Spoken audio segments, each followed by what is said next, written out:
Hello everyone, it's 23rd March 2025 and GUJSET examination has been conducted today.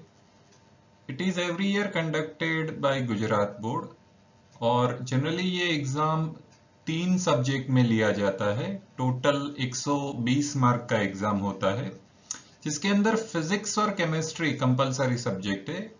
सो 40 + 40 दोनों के मिला के 80 मार्क्स हो गए। फिर जो बच्चों ने मैथमेटिक्स लिया है वो मैथमेटिक्स का एग्जाम ऑप्ट करते हैं और जिन्होंने बायोलॉजी लिया है वो बायोलॉजी का एग्जाम ऑप्ट करते हैं। मैथ या बायोलॉजी दोनों के ही 40 मार्क्स होते हैं। सो टोटल 40 + 40 + 40 मतलब टोटल कुल मिला के 120 मार्क्स का ये एग्जाम रहता है। तो आज हम फिजिक्स के जो 40 क्वेश्चन है उसका सॉल्यूशन डिस्कस करने जा रहे हैं। तो चलिए शुरू करते हैं।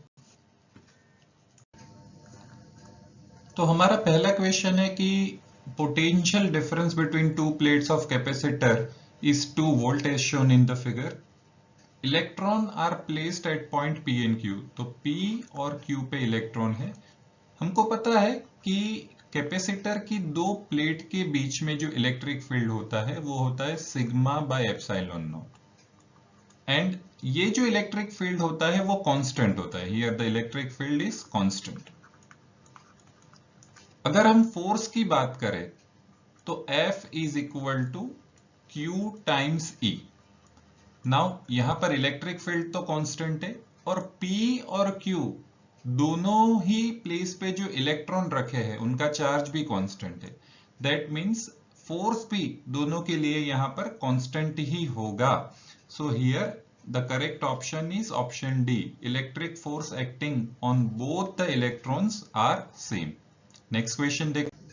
ये क्वेश्चन में है the drift velocity of an electron is Vd in a conductor of area of cross section A and carries current I। Now the area of the cross section and current flowing through the conductor are doubled. The new drift velocity of the electron is. So we already know, हमको पता है कि drift velocity का जो formula है ये formula सबको पता होगा। I = NEA VD। So drift velocity VD = I divided by NEA। Now अगर एरिया को डबल कर दिया जाए और करंट को भी डबल कर दिया जाए, so therefore VD' = 2 × I divided by NE 2 × A। सो 2 से 2 कट हो गया तो ये तो I/NEA दैट इज VD के बराबर ही आ गया। सो हमारा जो नया ड्रिफ्ट वेलोसिटी है VD' is exactly equal to the initial drift velocity. तो इसका सही आंसर आएगा बी। चलो अगला क्वेश्चन देखते हैं। यहां पर एक व्हीटस्टोन ब्रिज का सर्किट है और बोला गया है as shown in the figure balanced condition of the Wheatstone bridge is N = dash. So यहां पर आप देखो तो ब्रिज बैलेंस है, मतलब ये जो मिडल वाला रेजिस्टेंस है वो तो किसी काम का नहीं है। 15 10 R और R के साथ R/N पैरेलल में कनेक्ट किया है।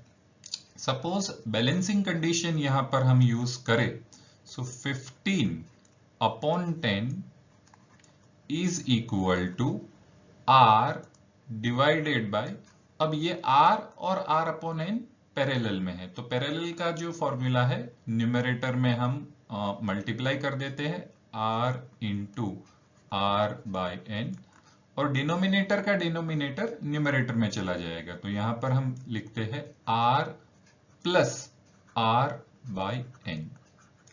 इसको थोड़ा सिंप्लीफाई कर दे, सो यहां पर आ जाएगा 3, यहां पर आ जाएगा 2।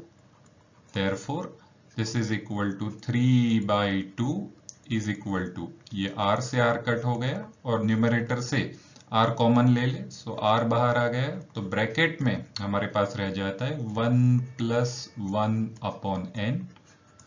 यहां पर R × 1/n। R से R कट गया, so here I can right n 1 plus 1 by n। सो ये हमारा हो जाएगा therefore 3/2 is equal to n plus 1। So therefore n is equal to 3/2 minus 1। तो n की वैल्यू यहां पर हमको जो मिलेगी वो 1/2 के बराबर मिलेगी। So the correct answer is C 1/2। चलिए अगला क्वेश्चन देखते हैं। In the given circuit potential difference between point P and Q is, ये हमारा पॉइंट है P, ये हमारा पॉइंट है Q, और मान लो यहां से कोई करंट जा रहा है, तो ये दोनों पॉइंट के बीच में पोटेंशियल डिफरेंस कितना है। तो V is equal to IR से, ओम्स लॉ से हम पोटेंशियल डिफरेंस फाइंड कर सकते हैं, बट उसके लिए पहले तो हमको करंट फिगर आउट करना पड़ेगा। सो यहां पर 60 वोल्ट है, यहां पर 0 वोल्ट है। सो I is equal to V divided by R। So V तो हमारे पास 60 है, न्यूमरेटर में 60 आ जाएगा। दिस इज 64 प्लस 32, तो ये हमारा जो टोटल आएगा वो लेट से 96 आएगा। तो इतना हमारे पास करंट आ गया। अब between point P and Q current तो सेम ही है, so V is equal to I times R।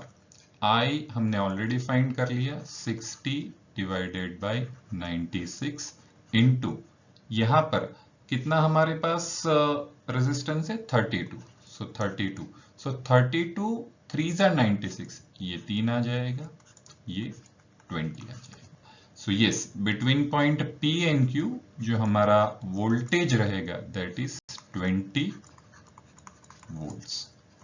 Option A will be the correct option. आगे बढ़ते। Fifth question, the ratio of the magnetic field at the centre of the ring of radius R to the point on which X is at a distance 2√2R from this distance। तो हमको पता है कि अगर हम current carrying loop ले ले तो इसके सेंटर में जो मैग्नेटिक फील्ड है वो होता है mu not I divided by 2R। ये हो गया रेडियस ऑफ द रिंग। लेकिन अगर कोई करंट कैरिंग रिंग ले ले R रेडियस की, in which the same I current is flowing, यहां पर भी I करंट फ्लो हो रहा है, यहां पर भी I करंट फ्लो हो रहा है, और उससे एक्सिस पे, यहां एक्सिस सेंटर से ये पॉइंट कितना दूर है, दिस इज 2√2 टाइम्स R। तो इसका जो मैग्नेटिक फील्ड है, अगर इसको हम B1 बोल दे, इसको हम B2 बोल दे, so mu not n is equal to 1 ही है, तो n I R square upon 2 under root of R square plus ये जो हमारा डिस्टेंस है 2√2 into R square raise to 3/2। तो यहां पर हमको B1 और B2 दोनों का रेशियो लेना है। So let's do that. B1 divided by B2। B1 में हम लिखेंगे mu naught I divided by 2R, और B2 में हम लिखेंगे mu naught I into R square. यहां पर देखिए, यहां पर ये आ जाएगा 8R, तो 8R square plus R square मतलब 9R स्क्वायर आ जाएगा। So 2 into 9R square raise to 3/2। चलो, जो कट होता है वो कट कर देते हैं। म्यू नॉट I 2 से 2 कट हो गया, तो इसको आगे बढ़ाते हैं। न्यूमरेटर में हमारे पास है 9R स्क्वायर। अब देखिए 9R स्क्वायर का सबसे पहले अगर हम अंडर रूट ले, सो 9 का अंडर रूट आ जाएगा 3, R स्क्वायर का R, सो हमारे पास आ जाएगा 3R, और उसका क्यूब मतलब 27R क्यूब डिवाइडेड बाय, यहां पर भी देखिए R और R स्क्वायर मतलब R क्यूब। सो R क्यूब से R क्यूब कट हो गया। सो फाइनली हमारा जो आंसर आया वो आया 27, डिनोमिनेटर में कुछ नहीं है तो 1। So answer is 27 is to 1. So yes, option D will be the correct option. आगे बढ़ते हैं. The dimensional formula of the current sensitivity of a moving coil galvanometer is. So यहाँ पर अगर हम थोड़ा थियरी को याद करें और टॉर्क और काउंटर टॉर्क, यहाँ पर हमारा ऐसा एक डायग्राम था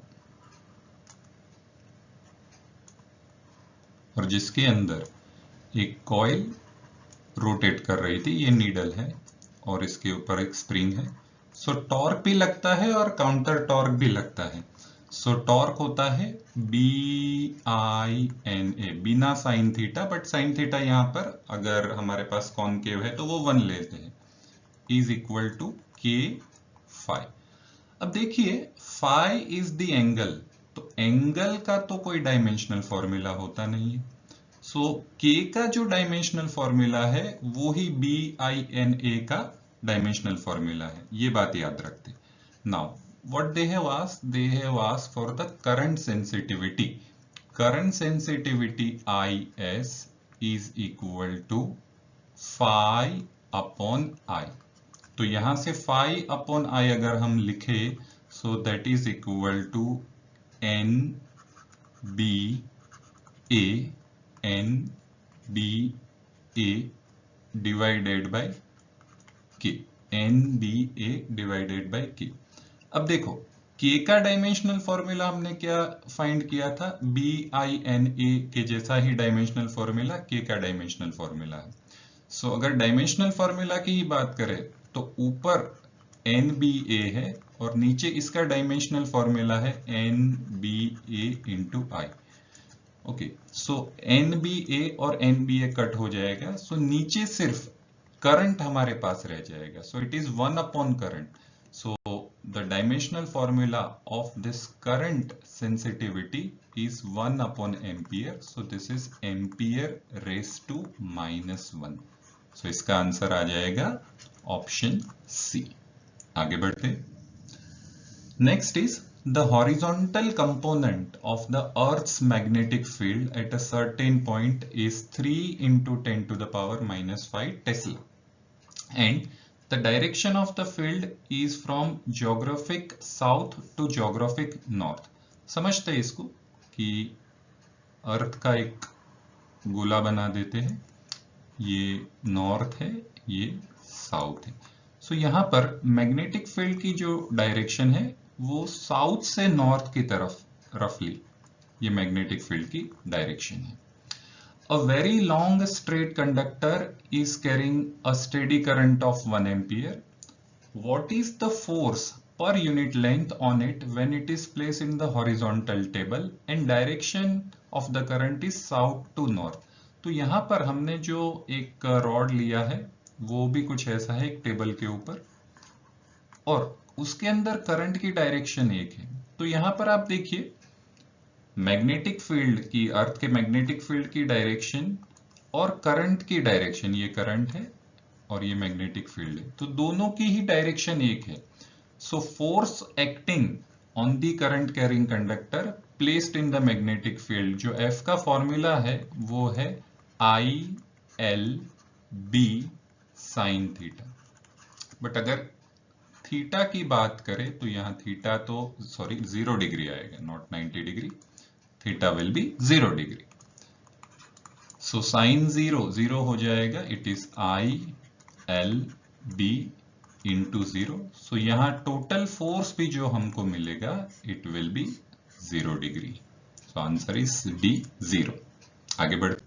देखो ये क्वेश्चन में क्या पूछा है, the magnetic field produced by a very long straight conducting wire of radius A and carrying current I is B. Then the graph of magnetic field B versus distance. तो यहां पर अगर हम एक डायग्राम से समझने की कोशिश करें, सो this is our cylindrical wire जिसमें टोटल करंट जो फ्लो हो रहा है वो टोटल करंट लेट से I जितना फ्लो हो रहा है एंड दिस इज लेट से एक्सिस. तो ये जो रीजन है वो बाहर वाला रीजन है. एक को आउटसाइड रीजन बोल देते हैं और 2 को इनसाइड रीजन बोल देते हैं। So magnetic field at outside is equal to, यहां पर ये जो रेडियस है वो ए है। सो मैग्नेटिक फील्ड जब डिस्टेंस आर जो होता है वो रेडियस से ज्यादा होता है तो वो हो जाता है mu not I upon 2 pi R, जहां आर की वैल्यू रेडियस से ज्यादा है। So mu not I upon 2 pi तो कांस्टेंट हो गया। So here we can write B1 is proportional to 1 over R. Okay. अंदर वाले रीजन की बात करें, so here the formula is mu naught I into R upon 2 pi A square. अब यहां ध्यान देते हैं कि R is less than A, अंदर है। So once again mu not I 2 pi and A square, ये सारे कांस्टेंट है। So here B2 is proportional to A. So अगर यहां से ए तक देखा जाए तो हमारे पास जो मैग्नेटिक फील्ड आएगा वो प्रोपोर्शनल आएगा, और उसके बाहर के रीजन में देखा जाए so it is inversely proportional आएगा। सो आई थिंक ये ग्राफ ये चीज को अच्छी तरह से शो करता है। This is proportional to A, ये proportional to R and it is inversely proportional to. चलो नेक्स्ट क्वेश्चन देखते हैं। A paramagnetic substance is placed in non uniform magnetic field. अब देखिए पैरामैग्नेटिक मटेरियल ऐसे होते हैं which are attracted towards the magnetic field when placed in the magnetic field. So to move from a region of strong magnetic field to weak magnetic field, नहीं ये नहीं आएगा। to move from a region of the weak magnetic field to strong magnetic field, मतलब वो कम बलवान less stronger magnetic field से ज्यादा strong magnetic field की तरफ जाएगा। Option A will be the correct answer. Okay, next, as shown in figure, two identical conducting ring of radius r are placed in a magnetic field. Figure A, magnetic field increases, तो यहां पर magnetic field जो है वो increase हो रहा है at the rate of 0.3 tesla per second. And figure B magnetic field decreases, यहां पर मैग्नेटिक फील्ड डिक्रीज हो रहा है at the rate of 0.2 tesla per second. वैसे ये वैल्यूज की कोई जरूरत नहीं है। The direction of the current in ring A and in ring B. अब देखो यहां पर फील्ड इंक्रीज हो रहा है तो यहां पर मैग्नेटिक फील्ड जो है वो अंदर की तरफ है। Magnetic field is inside, magnetic field is inside. Now magnetic field is increasing according to let's say the rule of the Faraday. Current या इंड्यूस्ड ईएमएफ उसी तरह उसी मैनर में जनरेट होता है कि जो इंक्रीजिंग फील्ड को अपोज करे और डिक्रीजिंग फील्ड को सपोर्ट करे। तो इंक्रीजिंग फील्ड अंदर की तरफ है तो ऐसा मैग्नेटिक फील्ड बनेगा जो उसको अपोज करे। तो यहां पर तो आ गया एंटी क्लॉकवाइज। चलो दूसरा देखते हैं।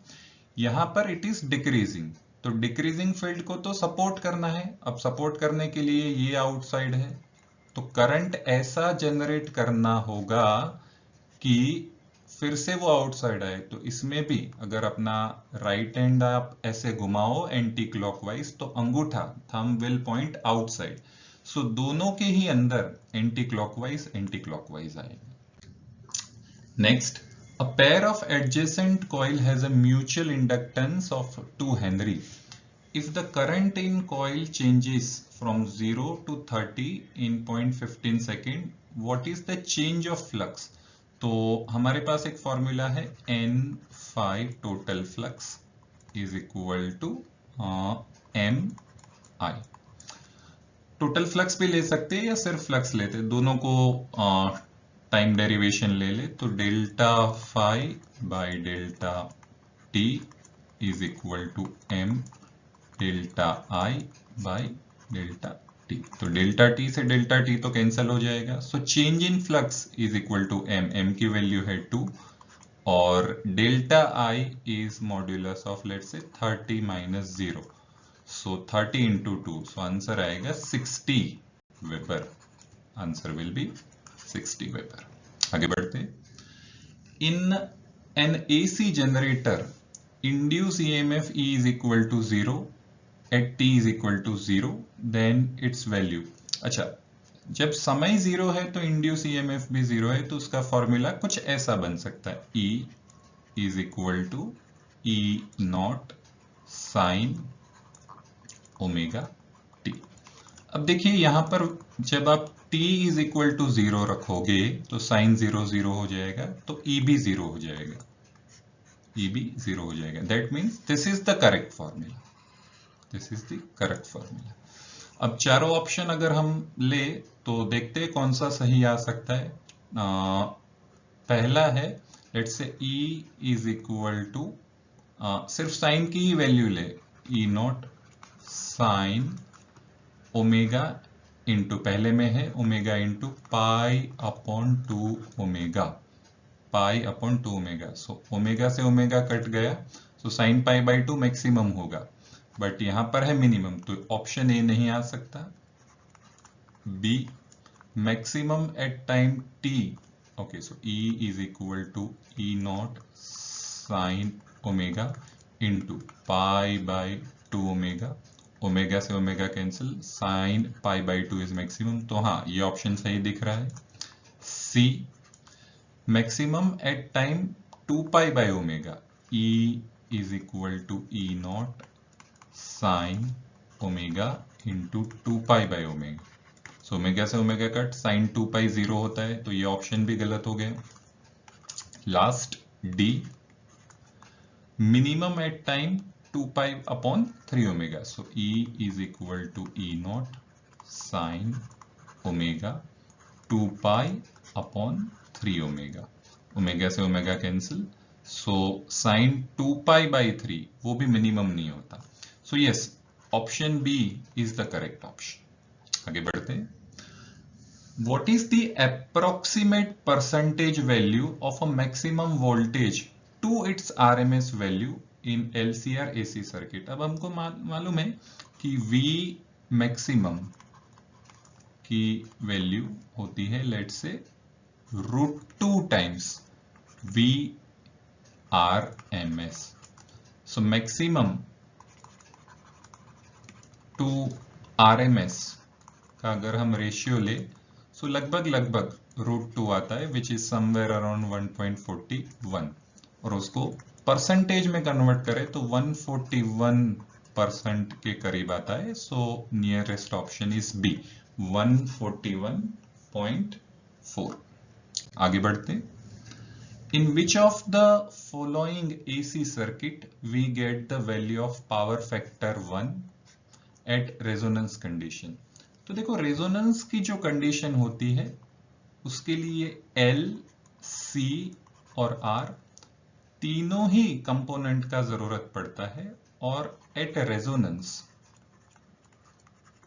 We can say XL should be equal to XC होता है। आई मीन जो inductive reactance and capacitive reactance अगर एक समान हो तो वो एक दूसरे को कैंसिल कर देंगे, और पूरी सर्किट का जो इंपीडेंस है Z वो R के बराबर होगा। तो तीनों ही कंपोनेंट का होना जरूरी है, तो CR LR ओनली इंडक्टर नहीं आ सकता। So option D will be the correct option. आगे बढ़ते हैं। The output voltage of the step down transformer is 24 volt. When connected to 12 watt light bulb, the value of the peak current is। तो देखो यहां पर power जो हमको दे के रखा है, power is equal to 12 watt. अब ट्रांसफॉर्मर के अंदर स्टेप डाउन हो या स्टेप अप हो, करंट और वोल्टेज प्लस और माइनस होते रहते, इंक्रीज और डिक्रीज होते रहते, पावर विल रिमेन सेम। तो आउटपुट में भी पावर तो 12 ही आएगा, power P is equal to V times I। तो V तो हमको 24 दे दिया है, I हमारा आ जाएगा यहां पर I is equal to 12 upon 24 is equal to 1/2। But ये जो आया हमारा it is let's say RMS, तो RMS को अगर हम √2 से मल्टीप्लाई कर दे सो I max मिल जाएगा.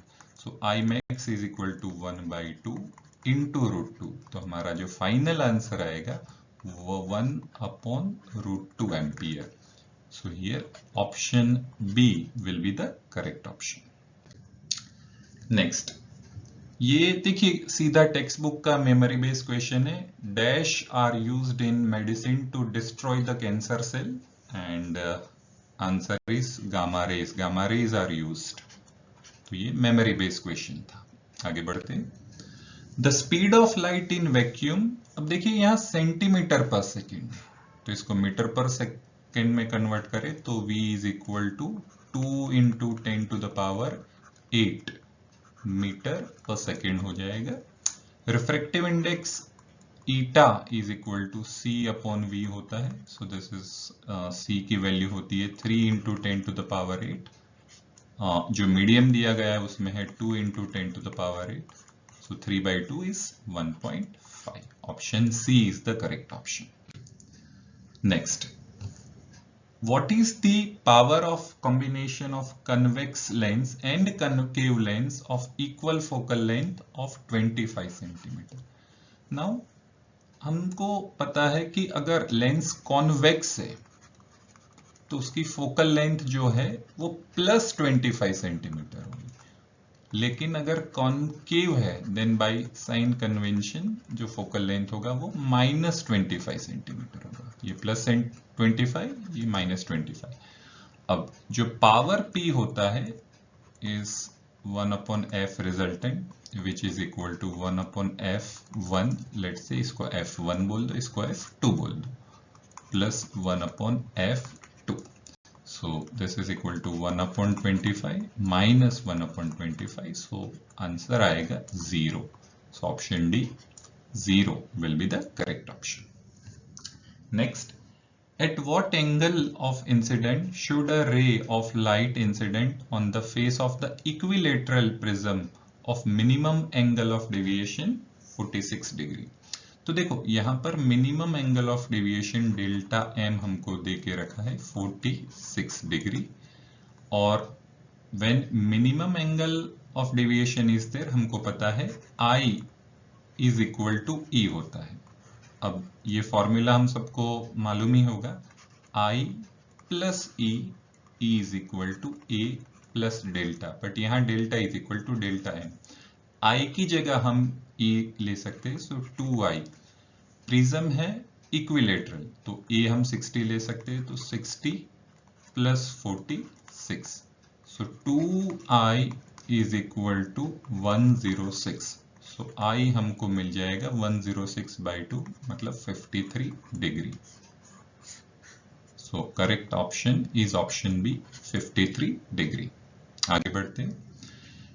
If the tube length L of a compound microscope increase then its magnification. अब देखो मैग्निफिकेशन का एक फॉर्मूला ट्यूब लेंथ के फॉर्म में है L/FO into D/FE.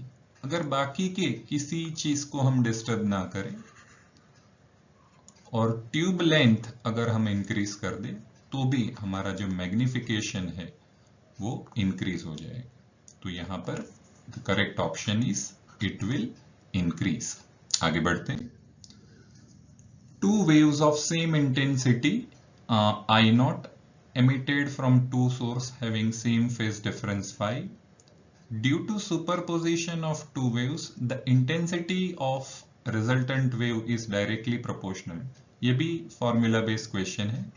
The resultant intensity I is 4 times I0 cos square phi/2. So it is directly proportional to cos square phi/2. Option C will be the correct option. Next, for light diverging from a point source, 4 option दिए हैं और कौन सा option सही है वो देखना है. तो पॉइंट सोर्स मतलब ऐसा एक पॉइंट सोर्स हो गया और उससे जो वेव फ्रंट निकलने वाले हैं, उसका जो शेप होगा वो कुछ इस तरफ होगा. So they will be in the form of the concentric circles. Concentric, I would say sphere, not circle. So wave front कैसे हो गए? ये सारे wave front हो गए spherical in nature. So correct option is B. The wave front is spherical. देखिए ये question के अंदर क्या पूछा गया है, that in the Young's double slit experiment, the slits are separated by 0.54 mm. Data लिखते जाते हैं. So small d हमको दिया गया है 0.54 into mm है तो 10 to the power -3 metre. Screen is placed 1.8 metre away, तो screen जो है capital D is equal to 1.8 metre. The distance between central bright fringe and sixth bright fringe is measured to be 1.2 centimeter. मतलब x6 की जो value है वो 1.2 into 10 to the power -2 metre है. Okay, and we need to determine the wavelength of the light used. n की value 6 ले लेते हैं, तो हमारे पास फॉर्मूला है यहाँ पर x is equal to n lambda capital D upon small d. सारी वैल्यूज यहाँ पर रख देते हैं. 1.2 into 10 to the power -2 is equal to 6 lambda d जो है हमारे पास 1.2 upon small d हमारे पास है 0.54. तो इसको ऐसे भी लिख सकते हैं 5.4 into, अच्छा ये 1.2 नहीं है 1.8 है. This is 1.8. 5.4 into 10 to the power -4. Okay. 18 3s are 54. 3 2s are 6. 2.6. तो lambda बचा. तो here lambda is equal to 0.6 into 10 to the power -2, और ये भी उस तरफ चला जाएगा into 10 to the power -4. So this is equal to 0.6 into 10 to the power -6. So this will be 600 nanometer. 600 into 10 to the power -9 meter. So 600 nanometer will be the answer. आगे बढ़ते. The minimum value of electric field required to pull out electron from a metal is approximately. This is also a memory based question, but NCERT की एक line में से मतलब ये लोग question निकालते हैं. So you can see it is 10 to the power 8 volt per meter. 10 to the power 8 volt per meter. But centimetre में करना है तो 10 to the power 8 volt upon 10 to the power 2 रखते हैं सेंटीमीटर. सो ये आ जाएगा 10 to the power 6 volt per centimeter. So answer is this, A.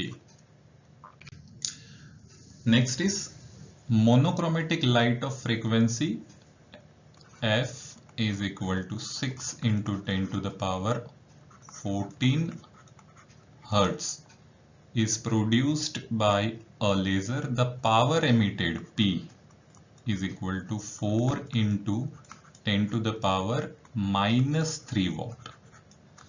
How many photons per second on an average are emitted?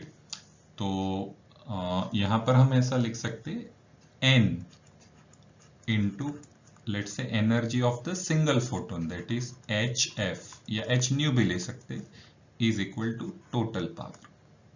I mean energy per second, that is total power. So this is equal to n, total हमारे पास power है 4 into 10 to the power -3. h की value रफली हम ले लेते 6.6 into 10 to the power -34, which is Planck's constant.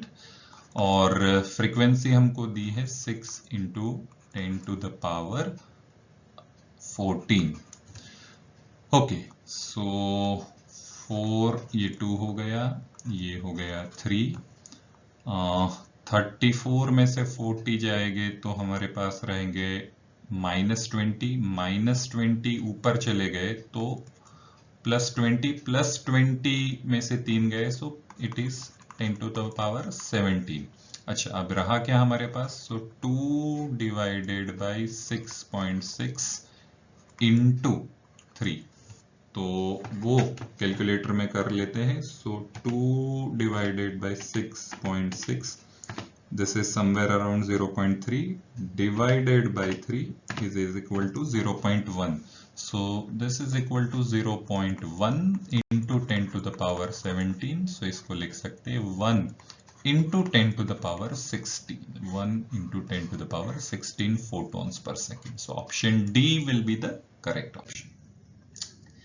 Next is, what is the de Broglie wavelength of a bullet of mass 0.033 kg traveling at a speed of 1 kilometer per second? So फिर से formula base है lambda, de Broglie wavelength, lambda is h over p, तो इसको हम लिख सकते हैं h over m v, this is Planck's constant 6.6 into 10 to the power -34 divided by mass 0.033 और वेलोसिटी हमको दी है 1 किलोमीटर पर सेकेंड, सो 1000 मीटर पर सेकेंड। सो यहाँ पर आ जाएगा 6.6 into 10 to the power -34 और 1000 से मल्टीप्लाई करें, सो 1 2 3, सो 30, बट इसको लिखते हैं 3.3 into 10, सो ये 2 हो गया।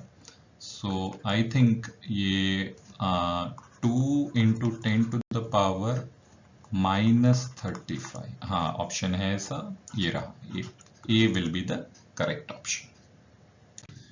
Next, according to Bohr's model, the orbital angular momentum of electron in third excited state. Now, the only thing which need to be understood carefully is तीसरा जो excited state होता है that is n is equal to 4, बस बाकी तो formula ही है, it is n is equal to 4. So angular momentum जो होता है L is equal to NH upon 2 pi. So n की वैल्यू है 4, h है 6.6 into 10 to the power -34 और 2 पाई की वैल्यू डायरेक्टली 6.28 ले लेते हैं। सो कैलकुलेटर से ये करके देखें, सो 4 डिवाइडेड बाय या 6.6 into 4 is equal to 26.4 divided by 6.28. So this is 4.2. So 4.2 into 10 to the power -34. So yes, option D will be the correct option. Okay, ये क्वेश्चन में बोला गया है that 13.6 electron volt energy is required to separate a hydrogen atom into proton and electron if the orbital radius of electron in hydrogen atom is 5.3 into 10 to the power -11. The velocity of the electron, तो देखो यहाँ पर total energy का हमारे पास formula है -13.6 upon n²। अब ये energy भी 13.6 हो गई, इसका मॉड्यूलस ले ले तो n इज इक्वल टू 1 आ जाएगा। दैट मीन्स अभी जो इलेक्ट्रॉन है वो ग्राउंड स्टेट में है। Okay, we have a formula that mvr is equal to nh by 2 pi. सो v को सब्जेक्ट बना ले, v is equal to nh, n is equal to 1, h को 6.6 into 10 to the power -34, 2 पाई की value होती है 6.28, mass of electron 9.1 into 10 to the power -31 and r हमको दिया गया है 5.3 into 10 to the power -11। Okay, सो सबसे पहले 10 के पावर के साथ थोड़ा एडजस्ट कर ले, तो 6.6 बाकी की चीजें लिख ले, 6.28 into 9.1 इंटू 5.3। ओके, 10 की पावर ऊपर होगा -34, नीचे जो है वो पावर हमारे पास है 31। 31 में से 31 में 11 ऐड कर दे तो 42। सो ये हो जाएगा 10 टू द पावर 8। ओके, अब जो हमारे पास बाकी का टर्म है उसको कैलकुलेटर से सॉल्व कर लेते। 6.6 डिवाइडेड बाय 6.28, जो आंसर आया उसको डिवाइड करते हैं 9.1 इज इक्वल टू दिस, जो आंसर आया उसको डिवाइड करते हैं 5.3। Okay, so the answer is 0.02179। It is equal to 0.02179 into 10 to the power 8। सो यहाँ पर रफली इसको 2.2 into 10 to the power 6 metre पर सेकेंड ले सकते। So option B will be the correct option. आगे बढ़ते, the ground state energy of hydrogen is -13.6 electron volt. So total energy hydrogen की है वो है -13.6 EV। नाउ अगर टोटल एनर्जी माइनस में है तो काइनेटिक एनर्जी प्लस में इतनी हो जाएगी। काइनेटिक एनर्जी के is 13.6 EV and potential energy इसकी दुगनी, सो माइनस में 27.2 इलेक्ट्रॉन वोल्ट हो जाएगी। So option C will be the correct option. आगे बढ़ते, calculate the height of the potential barrier for a head on collision of two deuterons. Radius of the deuteron is 2 femtometre. तो deuteron के दो atom ले ले, मान ले कि वो स्फेरिकल है इन नेचर, तो हेड ऑन कोलिजन जब उनके बीच होगा तो मान लो कि उनके बीच में जो जगह है वो बिल्कुल नहीं है, they are just touching each other. So this is the distance between them. तो 2 फेम्टोमीटर यहाँ पर और 2 फेम्टोमीटर यहाँ पर। तो यहाँ पर जो R आएगा वो आएगा 4 femtometre, that is 4 into 10 to the power -15 metre. अब सिर्फ पोटेंशियल एनर्जी निकालनी है हमें यहाँ पर। सो पोटेंशियल एनर्जी का फॉर्मूला जो है U is equal to K Q1 Q2 divided by R। Actually यहाँ बोला है कि height of the potential barrier, but basically वो हाइट मतलब कोई डिस्टेंस या लेंथ का डायमेंशन नहीं पूछा है। ये जो पूछा है यहाँ पर वो है कितनी एनर्जी, कितनी पोटेंशियल एनर्जी है। ओके, सो यहाँ पर K की वैल्यू आएगी 9 into 10 to the power 9। Q1 and Q2, अब देखो ड्यूटेरॉन है तो ड्यूटेरॉन के अंदर प्रोटॉन तो एक ही होता है, so I can write 1.6 into 10 to the power -19 का स्क्वायर, और R ऑलरेडी हमारे पास है 4 into 10 to the power -15। Simplify करते हैं, 9 इंटू 10 टू द पावर 9, 16 का स्क्वायर होता है 2.56, सो 1.6 का 2.56, 10 to the power 19 to the 38 हो जाएगा, and 4 into 10 to the power -15। Okay, इसको थोड़ा सा सिंप्लीफाई करें, सो 9 इंटू 2.56 डिवाइडेड बाई 4, 10 की पावर, ओके, 15 और 9, 15 और 9 24, 24 और ये 38, सो 38 में से 24 अगर गए सो आंसर आएगा 10 टू द पावर -14। ओके, ये चीज कैलकुलेटर से करें तो 9 into 2.56 divided by 4 is 5.76, so answer is 5.76 into 10 to the power -14 joule. So option B will be the correct option. आगे बढ़ते हैं, choose the correct option to complete the net effect of fusion reaction occurs in the sun. So देखिए यहाँ पर ये भी memory based question है और टेक्स्ट बुक से सीधा लिया गया है। So 4 atoms of hydrogen plus 2 electron. सो अगर इसके 4 एटम है, 4 एटम्स ऑफ हाइड्रोजन और 2 इलेक्ट्रॉन है, मतलब -1 E0। सो अगर आप कंजर्वेशन ऑफ न्यूक्लियॉन से भी देखो तो यहाँ पर ये 4 है, उसमें से 2 चले गए। सो जो भी हमारा एलिमेंट आएगा नीचे 2 आना चाहिए और ऊपर 4 आना चाहिए। सो आई थिंक यही एक है, नहीं ये भी है, बट ए और सी में से एक आएगा, बट यस बाकी का तो आपको याद ही रखना होगा। So this energy which is being released is 26.7 and not 22.86. So option A will be the correct option. Okay, next is dash pair is isotones. So isotones क्या होता है? Isotones मतलब same number of neutrons, same number of neutrons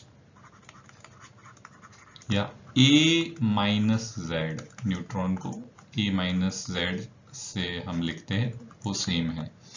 तो अगर आप करो सो 198 में से 80 चले जाए तो आपके पास 118 रहेगी, और 197 में से 79 भी चले जाए तो आपके पास 118 रहेगी।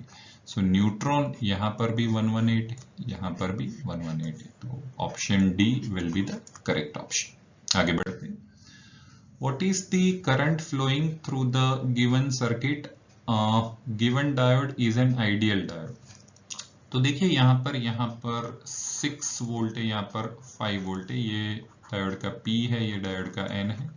So ये higher voltage is connected to P side, lower voltage is connected to N side. So this is the forward bias condition. और forward bias condition के अंदर डायोड जो आइडियल होता है उसका रेजिस्टेंस लगभग 0 होता है। सो पोटेंशियल डिफरेंस, यहाँ पर पोटेंशियल डिफरेंस की बात करें तो this is equal to 6 - 5 is equal to only 1 volt. Okay, current V is equal to IR से ओम्स लॉ से फाइंड कर सकते हैं। So I is equal to V/R, तो V हमारे पास 1 है और ये 10 है। सो दिस इज रफली 10 milliampere. 10 milliampere is the correct option.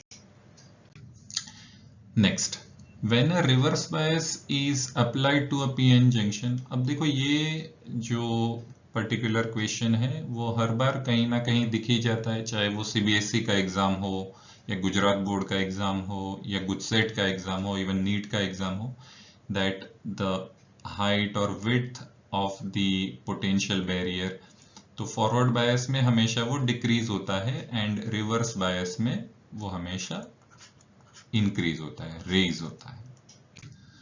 Next, a filter circuit used in a rectifier, the value of the load resistance and the capacitance are given.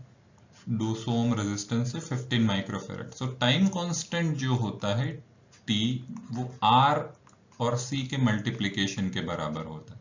So R है 200 और ये है 15 into 10 to the power -6, so 15 2 ज़ा 30, so 3000 into 10 to the power -6, so 3 into 10 to the power -3, मतलब 3 millisecond. 3 millisecond is the correct option. देखो ये question में पूछा है the electric field due to point charge 2Q। तो यहाँ पर एक पॉइंट चार्ज ले लेते हैं 2Q और उससे R डिस्टेंस पे जो इलेक्ट्रिक फील्ड है यहाँ पर वो E है। E का फॉर्मूला भी लिख लेते हैं, E is equal to K 2 times Q upon R²। Okay, आगे क्या पूछा है? Charge Q is uniformly distributed over the spherical shell. एक स्फेरिकल शेल ले लेते हैं छोटा सा R रेडियस का, और उसके ऊपर चार्ज इवनली डिस्ट्रीब्यूटेड,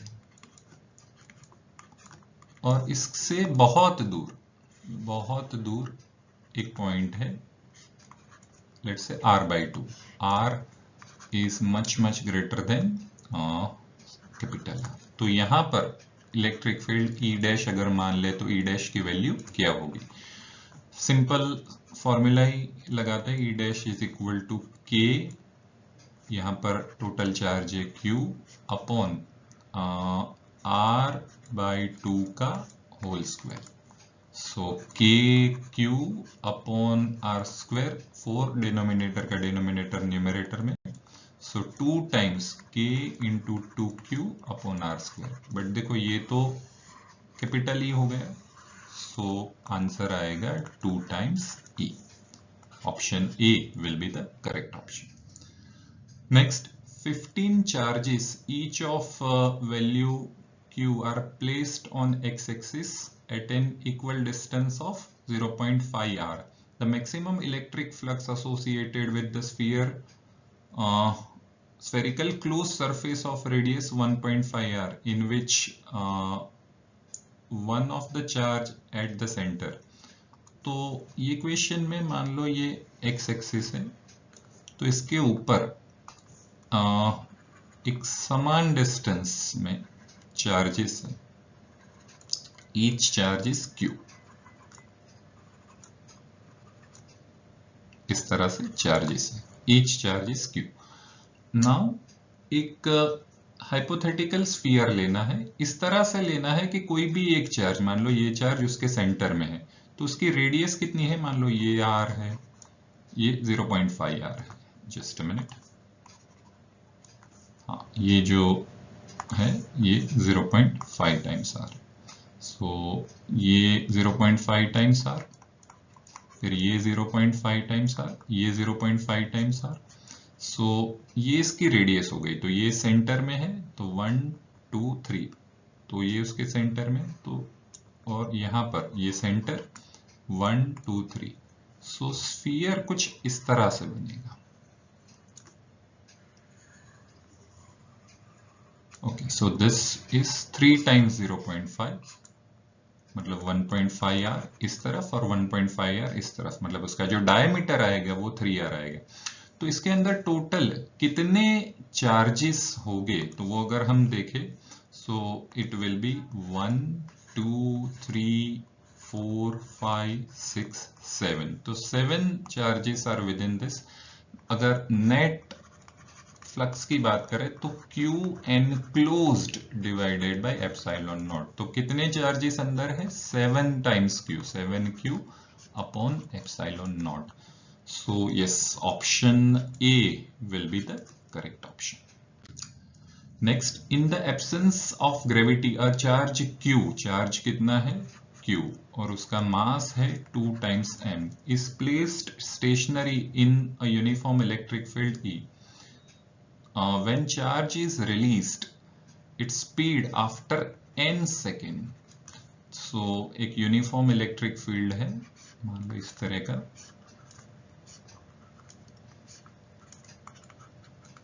और उसमें एक चार्ज को पहले होल्ड किया गया है कहीं पे भी, जिसका मास 2m है और उसका चार्ज Q है।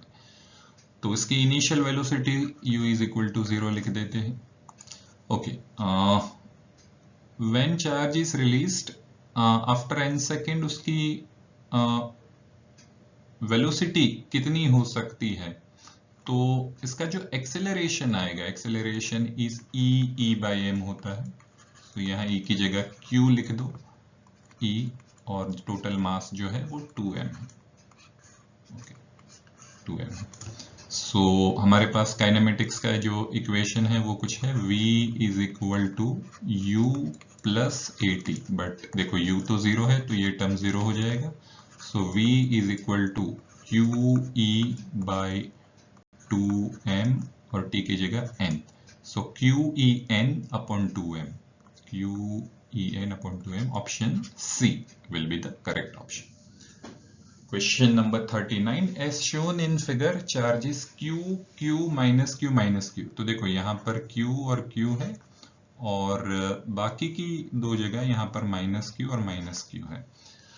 They are placed at the vertices of the square, और जिसका लेंथ 2L है। The electric potential at point A, यहाँ पर इलेक्ट्रिक पोटेंशियल फाइंड करना है। सो देखिए ये जो डिस्टेंस है वो L होगा, ये भी डिस्टेंस जो L होगा, तो पॉजिटिव से जो पोटेंशियल होगा जिसको हम V प्लस बोल दे, तो तो ऊपर वाले चार्ज से जितना पोटेंशियल होगा उतना ही पोटेंशियल नीचे वाले चार्ज से होगा। सो 2 टाइम्स ले ले।